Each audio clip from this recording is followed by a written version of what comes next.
Manong ulam? Paksiw. Ano paksiw to? Ito. Ano pangalan nito? Hindi ko kilala yung isda na yan eh. Ano ba yan? Ikaw nagluto nito, di mo kilala. Galunggong yata yan. Ano ba yan? Ayan yan. Patingin nga. Isdang ano. Hindi ko alam to. Ano to? Alam mo kanina si Benji. Nag-aaway kami niyan sa trabaho eh. Kasi kung ano-ano lang ginagawa yan doon. Nakakainis yan eh. Pagod na pagod pa naman ako. Siya, napaupo-upo lang siya doon. Walang ginagawa. Tapos, mamaya sabi niya, naaway ko raw siya, pinapagalitan ko raw siya. Hindi ko naman siya pinapagalitan. Nakakainis nga eh. Ano yung trabaho ko. Mas maganda pa siguro.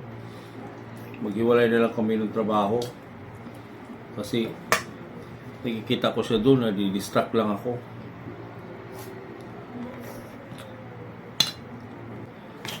Ano ba pinagsasabi niya sa'yo na naman? Sumbong na naman yan. Wala naman siyang sinasabi. O diba? Narinig mo kanina, hindi naman ako nagsabi. Ba't ba palaging mainit ang ulo mo sa akin? Naman, tinatakpan mo na naman yung anak mo. Kaya malaki ang ulo niyan eh. Kasi sinasabi ko nga sa kanya, hindi naman kami pareho ng isip. At dalawa kami pinanganak niyan. Nakakainis kasi yun siya lagi kasi lagi na lang tamad pa. Umaasa na lang yan sa'yo. At pinagtakpan mo pa. Dapat nga kuya, magmahalan tayo kasi nga magkapatid tayo. Kambal pa tayong dalawa. Lagi mo ako inaaway. Hayaan mo. Hindi na ako magpapasaway sa'yo, kuya.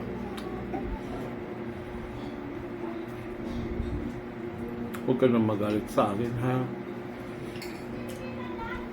Kung ito lang talaga ako. Minsan makulit ako. Dahil kuya kita, baka mapansin mo ako.